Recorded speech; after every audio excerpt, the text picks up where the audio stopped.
You're listening to the Valley Current.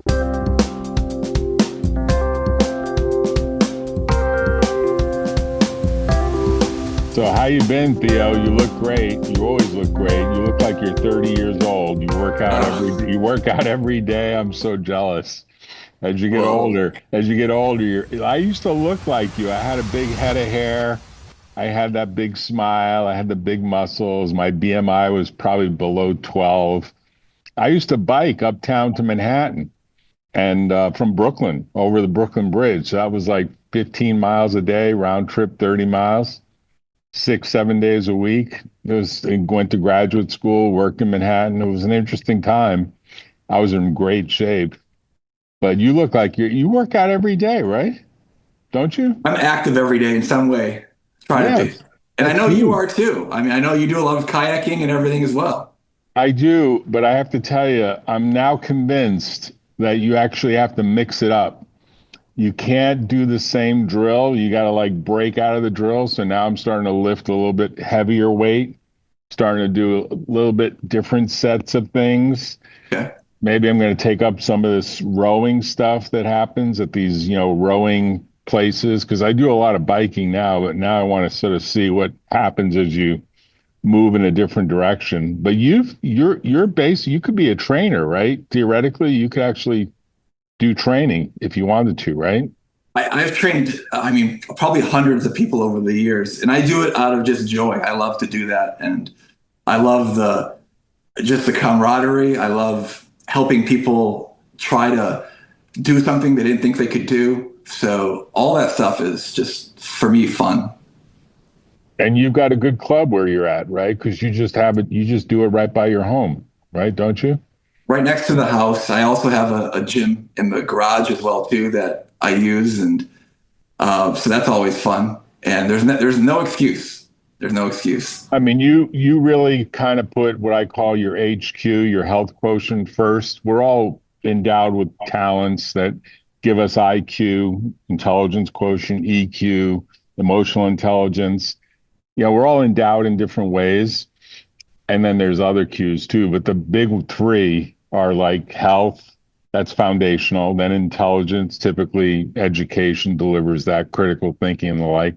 And then emotional intelligence, which is becoming way more important in the age of machines. And I think you do all three now for work because you've got a consulting practice that really helps startups and growth companies get to the point where they actually get traction and you're using the traction principles, which are great. So tell me how you did this because you transitioned out of a serial startup that was quite successful.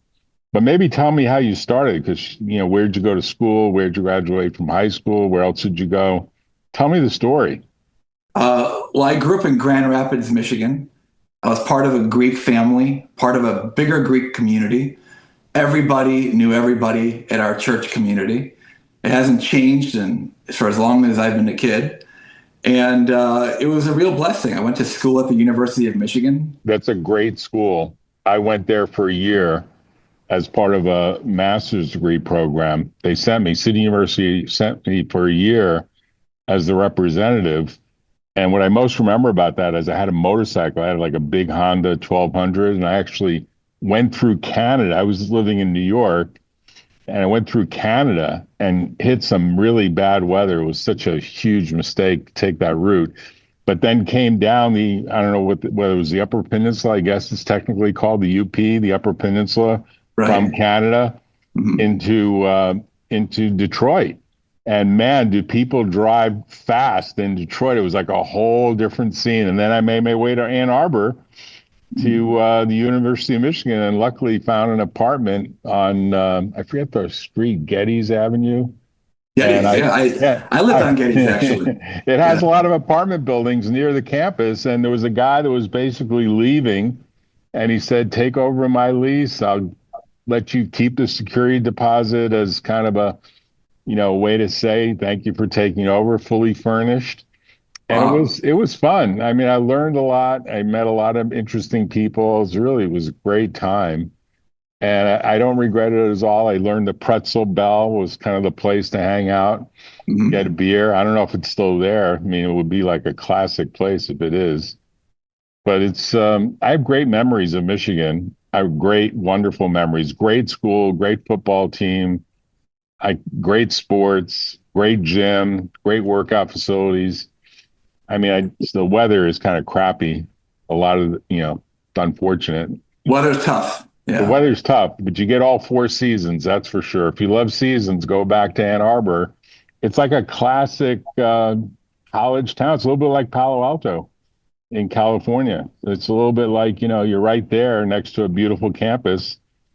And it was very progressive. What I remember, now I'll stop saying this and get through your thing, but I remember there was a day they called I guess they'd call it in California, or Musk would call it whatever's the numbers 2020 day or something like that. There's 420. Yeah, 420 day, where everyone was smoking dope and it was like legal. Everyone was like, "Yeah, we take the day off."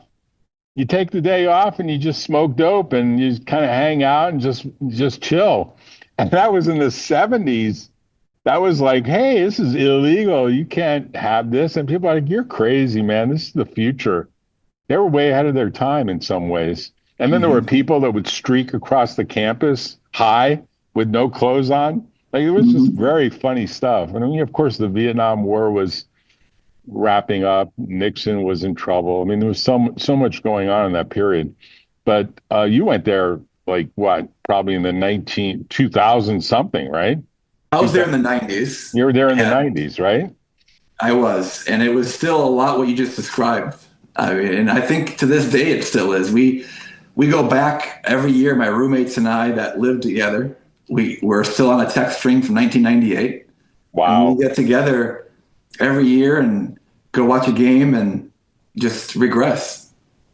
Well, that'll be like a 30-year period soon of hanging out with the same buddies as they get into their 50s and maybe even some of them into their 60s, because there definitely are people that would take a long time to graduate. They just like hang out. I remember meeting some people that were like, oh, yeah, I'm in my 9th year of my PhD program, because I did some computer consulting on the side where I did to make money. I kind of did some statistical programming.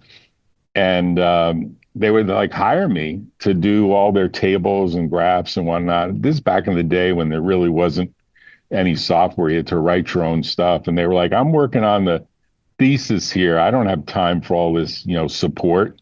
And they delegated to me, and they would pay me at the time, $20 an hour was a lot of money compared to, it was probably 200 an hour in today's dollars. But it was a good way to kind of make ends meet. So tell me, what did you graduate? What school did you go to? Like, what was the major and all that jazz? So I pursued engineering at Michigan, and then I spent about 5 years in automotive, just helping make them lean. And that was a great experience. And then from there, I moved down to Atlanta and did an MBA at Emory University, and just a beautiful campus. That's a great school too. And it's got a lot of connections to the health program, right? Isn't it connected to like various health organizations that are there? Just my memory. Incredible medical facilities and really just incredible network all around. They have just, medicine, law, business. I mean, they've got a lot of great things going on over there, and in the middle of an incredible town. I mean, you're just tucked away in Druid Hills and just a short drive from a lot of great things. So that's like a really double barrel thing to get both engineering at Michigan, which is a tough school. I think it's, there's really like great professors there, and it's a top place, and it's right there where all the, engineering for Ford and GM and I guess Chrysler, which is now Stellantis. And then you went to, I guess that's what brought you to the Southwest or Southeast, right? That's what brought you in this direction, because you were in Atlanta, right? It is. And then I made the move further south to Tampa, and that's where my wife is from. And 80% chance when you get married that you'll live where your wife is from. So I picked well. Right. That's good. I like that. So you were basically sort of resident as a result of starting a family here in Tampa. And then you started a business with a co-founder that really went viral, right? Isn't that part of the story? Yeah, he and I have been friends since sixth grade. We're still great friends, which is probably one of the things I'm most proud of, to go through the crucible and to come out with the love and admiration that we have for one another. And I sold the company to him, and he continues to run it. And we talk all the time, and just an incredible human being, and just blessed to have had that experience for 20 years. You learn a lot in 20 years. Well, the beauty of it is you didn't fight. You guys kind of ended amicably, and you're still a advisor to the company. And the company is really interesting. Tell us about the company, because you did something that was pretty unique in this world, in my opinion. And there are definitely lots of lawyers and people working with lawyers who are doing things to basically cut the price of dealing with the legal issues that come up with people entering really bad contracts, right? That's part of the story, isn't it? It is. We try to help people out of bad contracts, and part of our model has been to make it affordable for people, to really try to help level that playing field for people that otherwise wouldn't have a chance in the world against some of these big corporations. And so it really fits in well with the ethos of our company, and with the values that we've established from the very beginning. Before we even started, we talked about values and what we believed in. We made a lot of mistakes along the way, but that might have been the best conversation, and ultimately the most important conversation we ever had. Well, the beauty of it is then you figured out that, hey, he wants to go in one direction, you maybe want to go in a different direction, and instead of arm wrestling or worst case litigating, which is what we see all the time, you basically said, hey, let's figure out a way to do a deal. And you made a deal happen.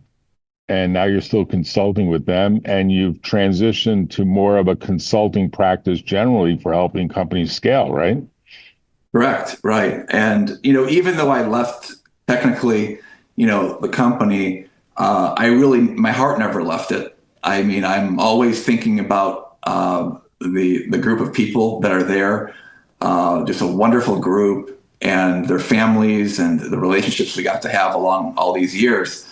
And so for me, it was just natural to want to be involved in some capacity and to continue to watch it. My partner is an incredible visionary, and he has some big plans to continue to grow it. And so it's just been a real blessing to be a part of it at this level now. So tell us about how you transitioned to follow Gino. I forget Gino's last name because he's a great speaker, and we saw him together on the stage. Gino, what's his last name? Wickman. Yeah, Gino Wickman, who's, I'm not going to say a high school dropout, but he didn't have all the same education that you had. He came up with this system that he calls traction, and he wrote a book. I guess he wrote several books, and he's got kind of this method of how do you get companies to realize that they can be high performance teams creating a high performance business, typically a corporation, could be an LLC, could be a partnership even, to grow at a much faster pace and deliver value at lower cost, because that's really the whole concept of traction. And Silicon Valley people talk about traction, but they don't talk about it like it's a trademark term of Gino. They talk about it as, yeah, you're starting to get traction. The VCs are going to pay attention to you now. Now you're going to be able to raise money and put some gas in the tank, because a lot of the startups I see are really early stage, no cash, credit cards, friends and family loans. Hey, mom, dad, give me some of my inheritance so I can start a business. I mean, that's the traditional thing. That's the way a lot of businesses get started, right? It is. And I think the way I look at it is that, our job is to help people manage human energy, because every day you wake up, you've got a limited capacity for energy. And how do you maximize that energy from all of your players and really focus it in the right direction? And to the degree that you can do that, you can grow and accelerate faster. and they're usually not that hard to do. You need someone to take a look and figure out where you are and where you aren't having traction. And so the book really, anyone can buy the book. I think there's even an audio version because I remember listening to it while I do a lot of biking. I remember thinking, this guy's pretty good. And that's actually when you said, hey, do you want to come and see this guy live? I was like, great. I read his book. I listened to his audio. He doesn't actually do the audio himself, which is unfortunate. He gets a professional speaker, but he's as good as the professional speaker when he's on the stage. And I guess he sold that business, but he still supports it as part of whatever private equity firm took it because he's got kind of a big network and you're part of that network, right? Correct. No, he definitely is a major influence in the organization still. He's still the face of the company. He has an incredible amount of energy, and he is just so focused on making sure that it keeps the purity that was originally intended. He never wants it to get diluted. And I think credit to him, because you've now got close to 900 implementers around the globe who are all on the same mission to really, just use that purity and make sure that the company continues to thrive the way that he had initially intended. Which was like what you and your partner did in a way, and you're seeing it play out now in kind of a bigger way. Maybe not bigger from a financial point of view, although it's probably pretty big with 900 people. And usually when you get to 900 people, it really starts to scale. Like it really does start to, people do cross referrals, they create networks, they create groups, and the groups can like really cater to a little startup with one or two people in it, right up to maybe like a 500 person company that's not firing on all cylinders. I mean, even Tesla was in deep trouble for a while. It wasn't really firing on all cylinders. And I'm sure they use some principles out of Traction or something like Traction to make it a far more efficient place. I'm sure Musk is a big believer. I know he's got a different thing he calls the algorithm, where he says, it's kind of the Japanese style of just cutting waste and taking steps out. If you own a Tesla, you have an app. The app basically automates a lot of stuff. Like basically you could turn the air conditioning on. I mean, others have copied it, but, it was one of the early players that said, the car is really a computer with wheels and, it could be gas, it could be electric, could be hybrid. But basically, your iPhone is going to do everything, including potentially, and people like laughed at it. Tell your car to come to you to pick you up. Get out of the garage. Everyone was like, "Are you nuts? That's crazy." Self-driving. He's like, "Yeah, you're going to be able to press the app." And now it's like, yeah, people do that. In some places, it's allowed. Like you can literally press a button and the car comes to you. I mean, you're sitting in a parking lot. You don't know where you friggin' park the car. You press a button, it goes through the Wi-Fi system or whatever system your smartphone is connected to, and bang, your car can drive to you. Now, some jurisdictions don't allow it, but it's the future. Your car is really a robot on wheels. It's going to disrupt valet. Yeah, that's right. Yeah, it's going to disrupt valet. It's going to disrupt parking because just find a spot. Can be a mile away. I'm going to basically call you. I mean, I don't know how this robo-taxi thing is going to play out. I know some people basically think Tesla is going to go off like a rocket soon.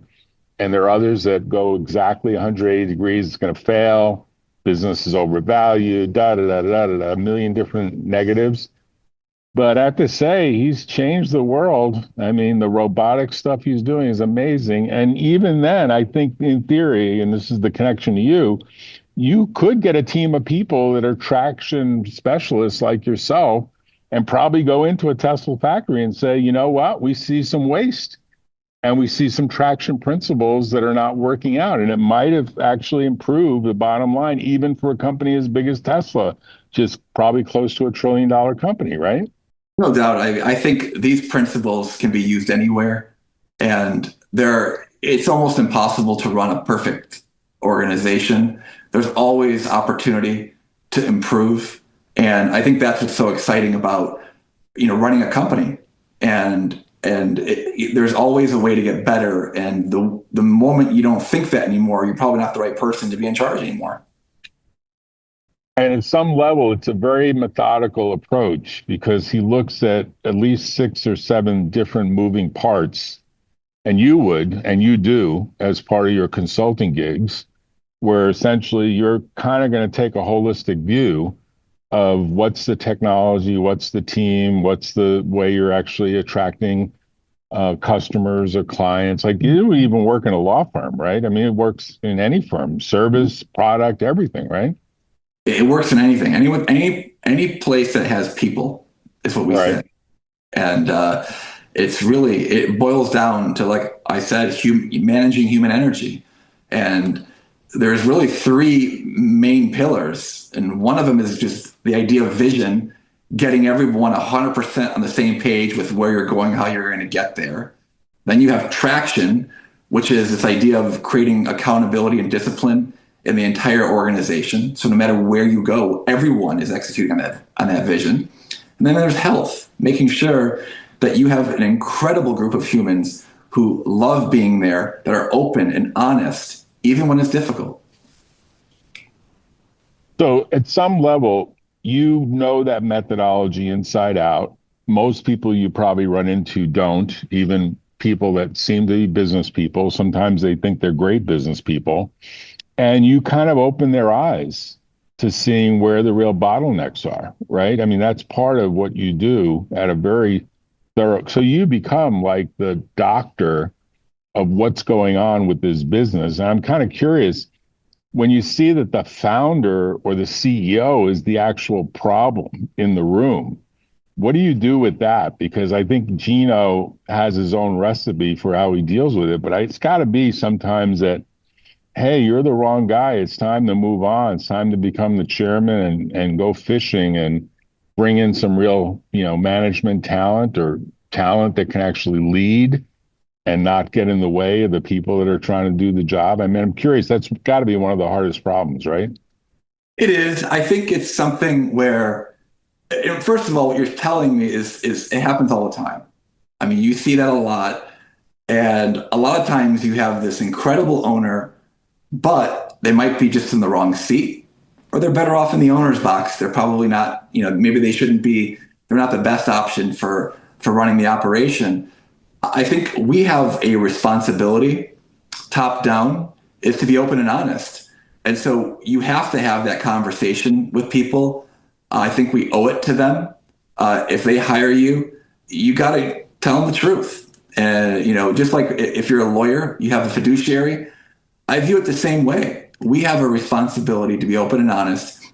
It's not always an easy conversation, but to me, you do anything with love and it's how you do it, then at least you can walk away saying, I did the best I could. And ultimately, when you have those conversations, you can't think about the person, but you have to think about the people. And how does this decision impact the entire organization? You've got people there, you've got families, you've got people that rely on this organization. And it's important that you do what's best for the greater good. And so far, we've always been able to find ways to have these conversations and to come out on the other end. A lot of times these owners, they really don't enjoy it anymore, or they really don't want to be doing what they're doing. They'd rather be doing something else. And so we find a different place for them and people walk away happy. Well, you get them to walk away happy? Like it's sometimes a problem, right? Getting them to happily walk away, isn't it? It can be. I think part of my job is not to tell them what to do. It's to ask the right questions so they can make those decisions on their own. And I think that's really where the value is that, we kind of like shine a light, and it's really up to them to determine what that light is and what we're shining it on and what implications that has on the business. So when you do that and you kind of realize there's like 3 big bottlenecks in the story, one could be the CEO, one could be like the VP of sales is not getting the right leads, or, there's stuff that's, just not happening that should be happening. Maybe there's got to be a lot more calling. Maybe there's got to be a lot more follow-up. Like the best story that in a book that a guy who said he helped Musk, I think the book is called The Algorithm. I read a lot of these business books. I usually listen to them with the view of, while I ride the bike, it's not so boring to listen to the stuff. And he said, yeah, I went into this interview with Musk, and he told me about this big problem at the factory in Fremont in California, where just a lot of stuff, a lot of parts were being like scrapped or moved into an inventory. And he said he knew from the work he did at other firms that that's a big signal that there's a bottleneck happening. And he said, tell me more. And he asked all the questions. And he said, we got to go on the floor together. This is part of a job interview. And Musk was like taking advantage of the job interview. So I think, you're kind of in a similar role, which is people start to like you and they see you as the talent fixing the problem. And they're like, well, why don't you work here full time? What do you do with that? Like, how do you handle that? How do you handle the fact that you may be the smartest guy in the room and the most objective, and you have to kind of kill a few sacred cows along the way, or convince them to kill? I guess your point would be you convince them to maybe kill those sacred cows, which is what this guy did in saying to Musk, you got to make a change here. There's stuff that's happening here that's just not working. Right. And I think one of the easiest questions to ask is, what happens if you keep this person? What does life look like? What has life looked like with this person? And usually they'll come to that conclusion on their own, that we're going to get more of the same. And if that's what you want, then keeping this person is what you should do. But if you are looking for something different, then you might want to reevaluate that. And people usually they get the hint, and they usually know. And part of the beauty of what I get to do is I get to be objective. I have no real internal attachment. So they're getting someone's opinion from the outside. And just like if you were to go to a doctor, or it's like going to a doctor who's your parent versus going to a doctor who, or a coach or somebody, they'll tell you what you need to hear, but not what you want to hear. And so when you do that, and then they sort of say, yeah, you're right, do you actually get and roll up your sleeves and kind of get into the thicket of implementation? Or are you like some consultants that get criticized all the time? Like, that's great, but who's going to actually do the work? Like, who's going to actually implement? Who's going to cause things to change? Like, that's a big issue with consulting generally. It's like me being a lawyer saying, you really should fix this, fix that, change this, change that, do this, do that. And they're like, we don't have bandwidth. Well, why don't you do it? And I was like, you're going to really pay me for that? I mean, at my hourly rate, really? I mean, that's a big issue, right? Because the implementation could be a lot of hours, and often is. That is correct. That's one of the hardest things for me. I love implementing. I love operations. And so one of the difficult parts is to make a recommendation or to have those conversations and not be able to do it, because I'm so used to being the one doing it. But I think it just boils down, and this is kind of one of the principles of traction, is understanding what to focus on. Everything seems like a massive task. Every project's big. There's a million projects you can do. But if you're going to be great, part of that is knowing which few you're going to select. Every quarter, 3 to 7 things, 3 to 7 rocks that you're going to focus all your effort on and nothing else. And that's how things get done. And if that project is something they want to actually focus on and pursue, then they'll do it. If they don't see it as a primary focus, then I would encourage them not to do it. And at some level, it's sort of like you try to inspire those people to figure out who is going to be the team of implementers. And if they have to bring in an outside resource, I imagine there are some traction consultants that actually get into the mud on this stuff that might be a little less expensive than you. Or do you actually do it? Do you actually kind of get into the sometimes called getting into the weeds of it, right? Right. I'm not getting into the weeds myself, but there are people out there that we have in our network. One of the beauties of being associated with, EOS, which is, traction, is we have an incredible network, and we have 900 people and their networks. So former entrepreneurs, former business people, leaders of different organizations. And so we're all connected. We're all in Slack. We have conferences. And so you need anybody or anything, you just post it, and it's incredible the amount of responses that you get to be able to help people solve problems and resources. And it's so, as a business owner, just having that network is incredible. I wish I had that network when I was an entrepreneur, where I had 900 people that were all connected, that I could just dip into that pool and get the best of the best. So when you do that, do other people get paid? Do you have to pay some referral fee, or is it more like everyone's helping each other? So you really are one of 900 that have kind of this big resource, this big brain power behind you, like almost a big law firm. Because big law firms these days are about 900 to maybe some are even 5,000 people. And usually at some level, there could be some billing. It's cross-referral billing. But at some level, it's like, yeah, here's what you should look at, and here's an idea, and it just becomes, you don't even charge for it. It's just there, and you're leveraging it as part of more of a project engagement. Because tell us how the fee stuff works on this. Yeah, I personally don't collect any fees for that stuff, nor do I want to. We have one of our core values is help first. And so part of helping first is just doing what it takes to help somebody. And we don't nickel and dime. We just, if someone needs help, if we have a referral, we know somebody, I'm just going to tell them and not try to put myself in the middle. And I can tell you from my experience in working with all these people, they're all the same. I mean, we have an entire culture of people that believe that, who live and breathe the EOS culture. And so that living and breathing that culture that you transmit in a very significant way does tend to produce better and better outcomes, it sounds like, just generally.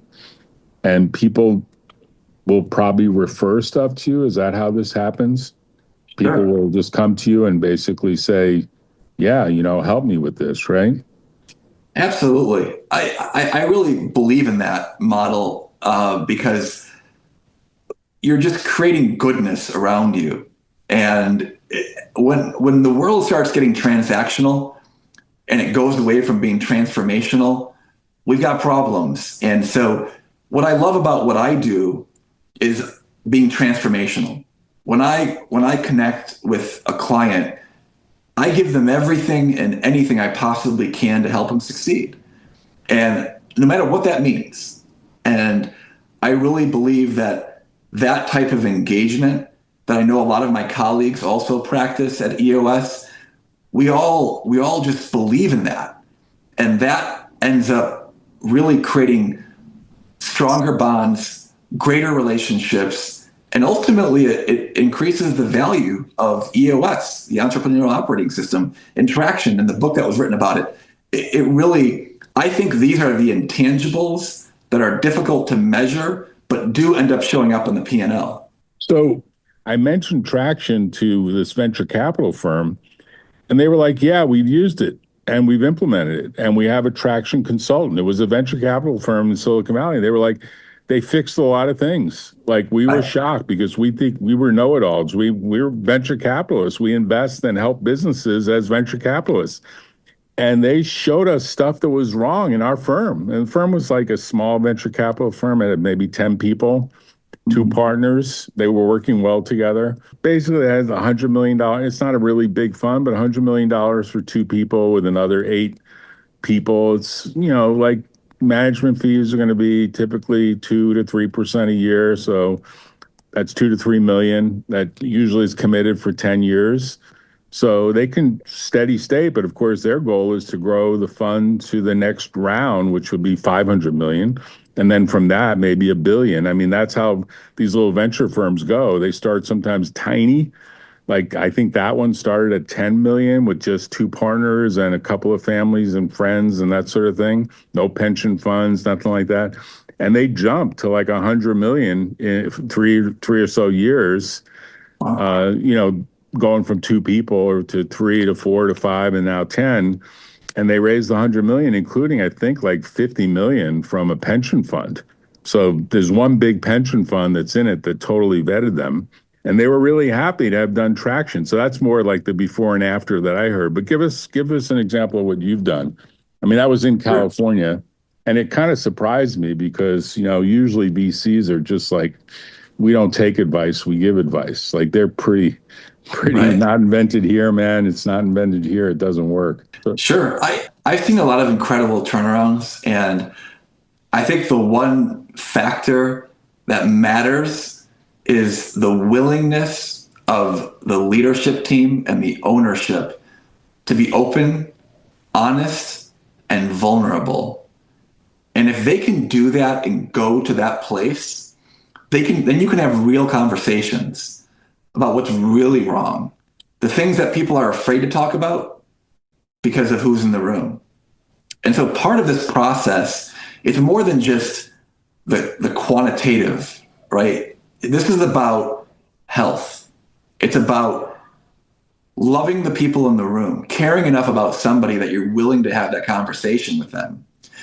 And I think I've seen teams, if you can repair the health, then the numbers follow.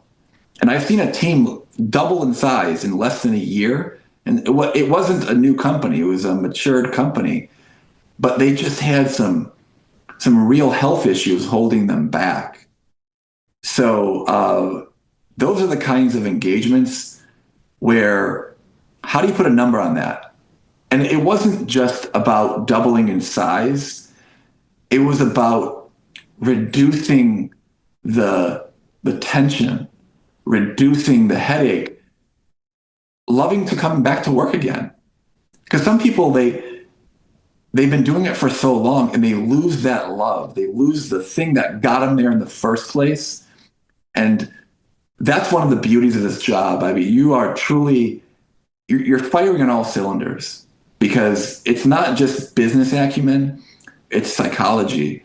And I really boil it down. I always say this, the whole thing is about love.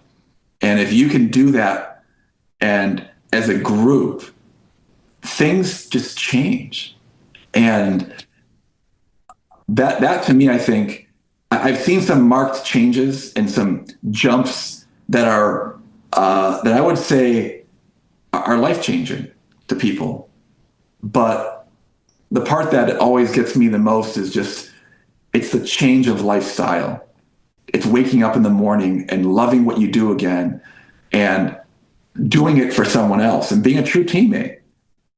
right. There's like some statistic that 50%, particularly in Silicon Valley, 50% of the people that go to work, however they go, in person, if it's office, hybrid, waking up and hitting a terminal and logging in, they're actually demoralized at work. They're not really, their human potential is not really being used. Mm-hmm. And they're basically checked out. Some people call it quiet quitting.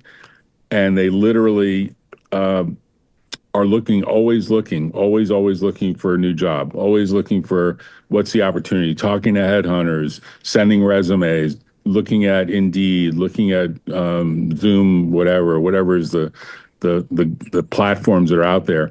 And we've even had cases where literally a full-time employee who's getting a pretty substantial, like 250,000 a year in Silicon Valley to do whatever collection of tasks he or she is capable of doing. And they have like a side job going on at the same time. Like they basically are running another employment. And there's even stuff that's on Reddit, I've been told, I haven't seen it, but I've been told, where there are people that kind of laugh and say, oh yeah, E1 is my main employer. Then I've got E2, which is part-time, E3, which is a contractor gig, E4, which is like someone else that I'm doing some expert witness work for. And then I've got E5, which is kind of this whole future startup that I'm working on. And they're like laughing at the fact that the work boundary, the work life, whatever you want to call it, boundary is so fuzzy that the employer is E1 and maybe all of them right up through E5 is really not getting full attention and any in-depth thinking.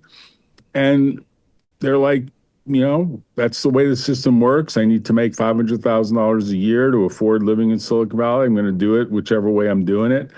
And I'm happy to do it that way. And so far, I haven't been caught. And to me, it's fraudulent. I mean, it's clearly unethical. It's clearly a breach of duty and loyalty if you're full time, which really usually means full time. But I think a lot of employers are kind of blind to it, or they're like, well, we can't really replace them yet, da da da da da. It sends the wrong signal to everyone that's around them, right? I don't know if you've run into that incident. We had a case recently where exactly that was going on.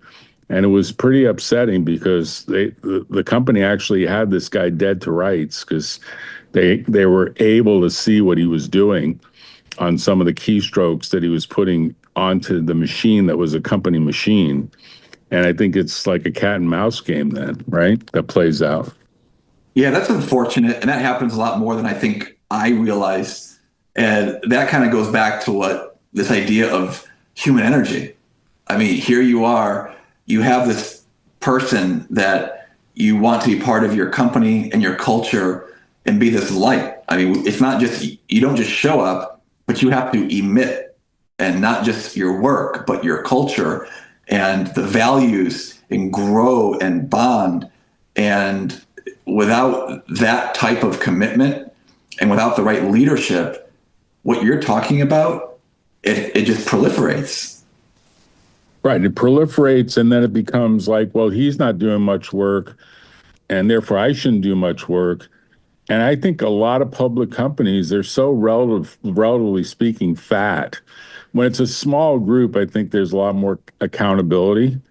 And, it's just like this is the argument for going back to an office. People tend to be more accountable in an office than in a virtual environment. And I know virtual environments are preferred because they give people a lot of autonomy. But the reality is it can really lead to a situation where there's a lack of morale about, well, what is he or she doing?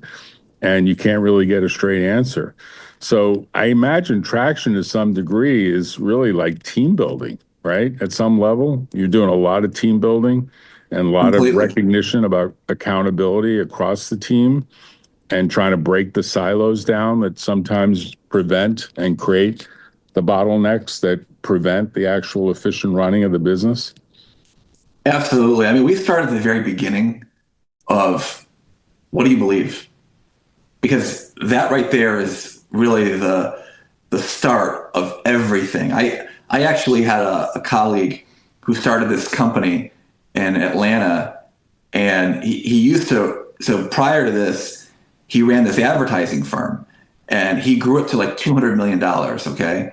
And he said, I got out of that business because it was fraudulent. He said, not the work that we did, but I was creating ads for people that had nothing to do with what they believed. Right. And they were so far off from the mark. And these ads were, who do you want me to be, not who am I?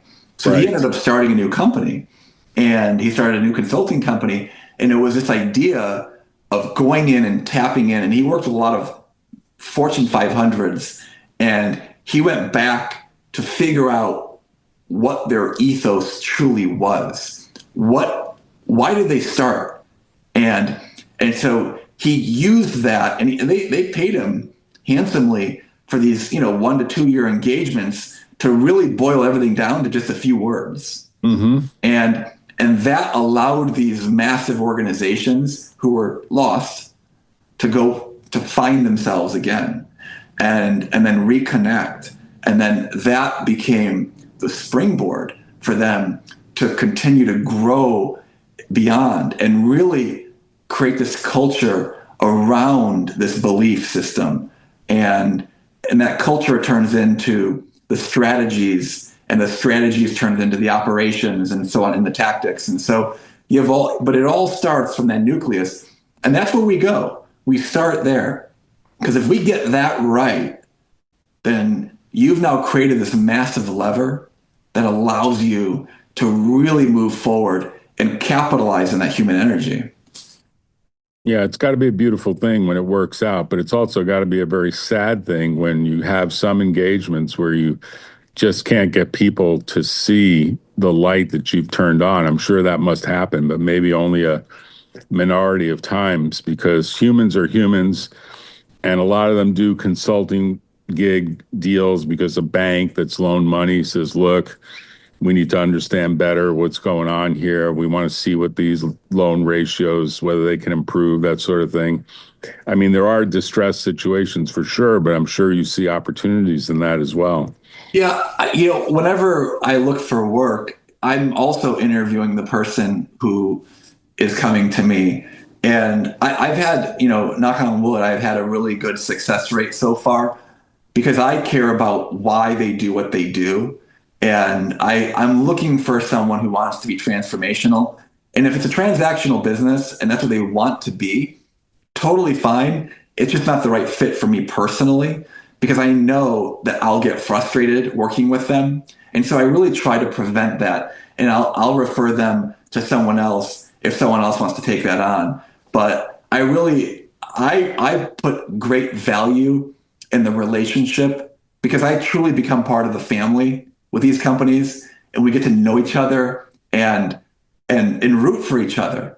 It becomes, it's almost like having your child, in a swim meet or something. I mean, you're just there on the sidelines and you want to see them win and just try their best. And so, I try to put those fires out early and often if they happen, so I don't get to the point where I don't want to use my inventory, my days of my life frustrated. So that's one of I think my takeaways of 20 years of being an entrepreneur is I care about the quality of my time and I'm more selective as to how I choose to use it now. Right. So you actually pick and select your clients in some smart way that doesn't result in failure as likely, right? That's a smart move.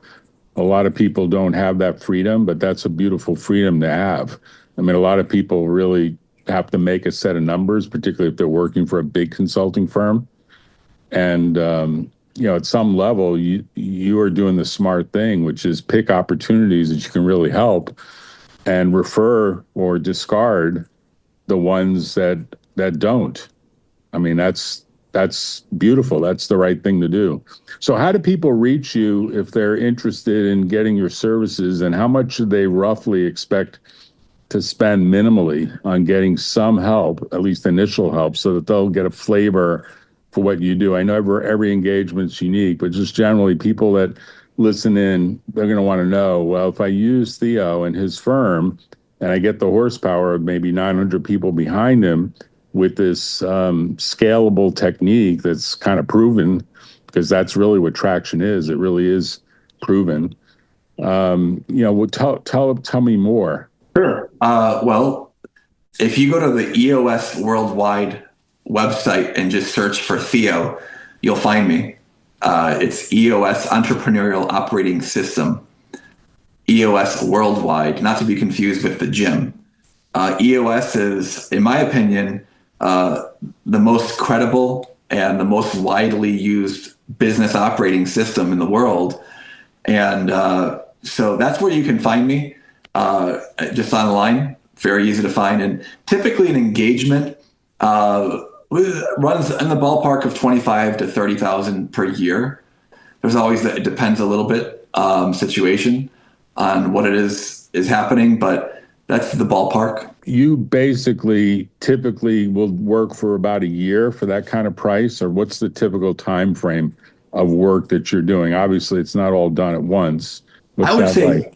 Typically a couple of years. What happens is a lot of clients, even though they have implemented the system, they're using it, they know what to do, a lot of them opt to continue to have us work with them because they just like having that third party with them. They like having someone from the outside looking in, and they've seen the value that it was able to drive over the last couple years.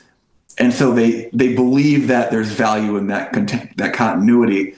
But I usually tell them, if you think you can do it, I encourage them to go and be independent. But if they would like to continue, I won't turn them down. I just, I always encourage them to try to teach them how to fish. Right. So when you do that, you're kind of like, when we started, we talked about you as a trainer, like the fact that you could be a personal trainer for the HQ of a human body, which you're a good example of. You're kind of like the person that's helping them get some HQ back in the business. It's kind of an analogous thing, right? Totally. It's exactly right. So what number do they call? I mean, they can go to the website, but if they want to reach you more urgently, what do they dial to do that? Sure. 248 867 3697. And you pick up the phone. I know that you're like old school in that regard, because a lot of people never pick up the phone, right? They just like let it roll to voicemail, but you literally pick up the phone. So if someone's got like an urgent situation and their company is in trouble, or they really need some help to figure something out, that's the number to dial. And I highly recommend Theo, because he knows his stuff, and I've seen him in action. And hopefully he can help you. And if he can't help you, he probably can find talent that will help you, because he's got a team of 900 behind him, which is great. So thanks, Theo. I appreciate it. Take care. I'll see you at the gym at some point, I'm sure. We're going to get a workout in here soon. Absolutely. I appreciate you having me on, Jeff. Of course. Talk to you later. Bye-bye. All right. Take care. Thank you.